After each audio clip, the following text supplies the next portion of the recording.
The next pair of speakers are going to be talking about Nova Scotia Community College. And I'm not sure which one is going to go first. I think LoriVonne is going first. Is that correct? And so I'll ask LoriVonne to say something about Nova Scotia Community College and herself and her fellow presenter. LoriVonne.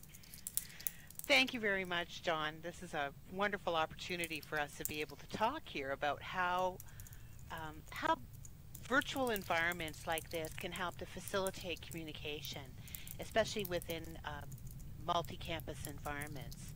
The Nova Scotia Community College has 13 campuses across our entire province. Now, for those of you who don't know, Nova Scotia isn't all that big a province. It's one of our most easterly provinces. Newfoundland could arguably be called more further east than us, but we're right there.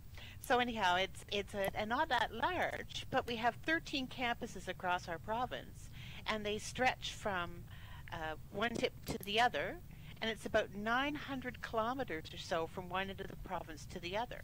I'm sorry, I can't translate that into miles anymore. I've lost that ability. So our campuses are in May trying to keep communications going. So a couple of years ago, I guess in the fall of 2006, I was watching a news program that interviewed a young man with cerebral palsy. He owned a nightclub in a virtual world. Wheelies and Second Life. This was my first meeting with Simon Walsh, or Simon Stevens in real life. I was so excited. This was great. I was hooked.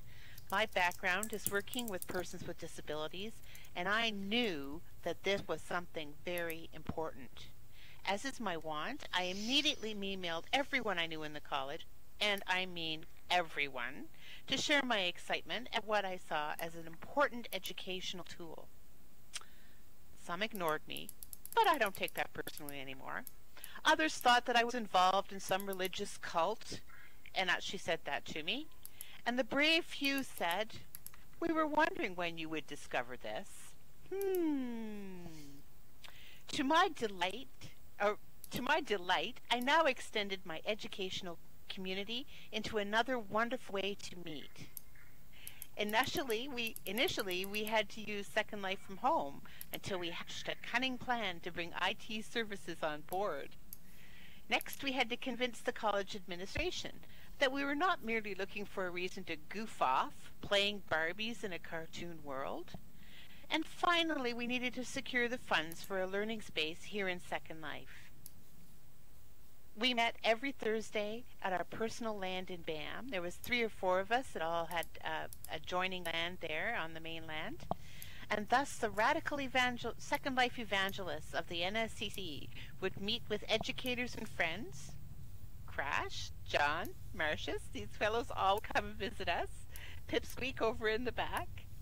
And thus we would all meet together, and we bam jammed, as we sometimes called it. And we were serious at times, and sometimes not. We laughed and played and planned and schemed as more and more NSCCers joined the group. There's more than 50 of us now that are officially in Second Life, and I'm sure there's more than a few that are unofficially here. We've had NSCC Island for a year now, and our BAM Jams continue there, more likely than not. Sometimes not every Thursday, but a couple of them a month. A dance floor, of course, was an important first feature of the island and continues to be most popular. Noting that we are from campuses across the province, we would not be able to share ideas in this way in physical life. What we find is it's like walking down the hallway and running into a colleague on your campus, or going into the mailroom, or going to the cafe. You run into somebody and you can just have a fabulous, rich conversation in the moment. As we tend to be the college members who are out there on the bleeding edge, we find that immersive environments like this help to consolidate the feeling of not being alone in our ideas, even when confronted with naysayers. We can get together and share. We often do use other channels, namely a Google group, and that's very, very active. We share much information across other social networks as well. Yeah, I'll get to that, John. Maybe Hondo can answer that question. But it is Second Life that gives the feeling of being there. That you're not just ranting asynchronously in group discussion, but you're actually sharing with colleagues and friends, looking for solutions and finding answers. I'm going to ask my friend Hondomac Dalgleish here to talk a little bit, and perhaps he can answer John's wonderful question. Thanks, LoriVonne. Yeah, it's Hondomac Dalgleish. Ian MacLeod in the real world, although as I tell people, I don't separate the real world from Second Life. I just tell everybody my life is slightly larger than most people. And to answer John's question, I find that in many ways I get to know people better in Second Life in some situations than I would in the real world, particularly when I deal with groups like this. I think part of that is you still have the presence of all the sights and senses being answered. You can see somebody, you can talk to somebody, you can listen to somebody.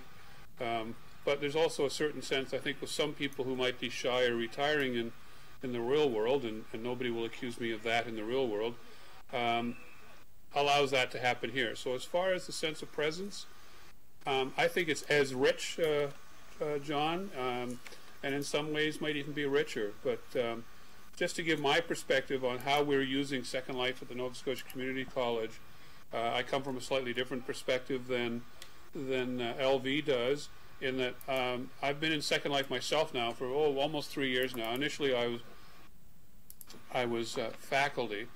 I've now, as John likes to put it, moved to the dark side. I'm now an administrator. I'm an academic chair at one of our campuses here in Halifax. And one of the things that I've seen in the 3 years that I've been in Second Life is that issue of the networking.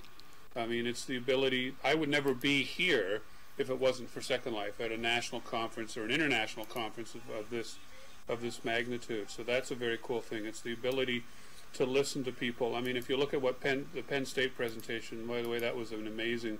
You guys are doing some amazing things in Second Life. I am, to be honest, envious. We're very much in early stages in our institution. As LV has mentioned, we had some considerable challenges getting IT services on board, just to do simple things like open up ports so we could use Second Life on campuses. And then talking to administrators who would actually then validate that it was more than, as LV said, playing with Barbies. So we've met those challenges. We now have an island, and we're starting to look at it from a teaching and learning perspective as an institution. We've had some courses in. We have over 115 different programs in the college, some of which would lend themselves quite nicely to being in here with very little sort of ramping up. For example, we have a 2-year diploma program in interactive motion graphics and another one in digital animation, and students from those programs have actually been on our island building and completing projects and problem solving within Second Life. So that's been a very cool thing. And again, as I said, the networking thing. But perhaps the biggest challenge that I face, and I have 27 full-time faculty work for me, most of whom are information technologists, so theoretically the learning curve shouldn't be that steep. It's the challenge of getting them to see this opportunity that Second Life presents as a valid and viable learning opportunity. And some of them are in here, or some of them are lurkers, some of them are active. But the thing that we've discovered is it's early days probably for us. We're certainly not at the scale or state that Penn State is at, but that's certainly where we would like to be. Certainly where I'd like to see our institution go. But we're early days. So right now the learning curve is convincing people that this is a viable environment. We're doing that slowly but surely.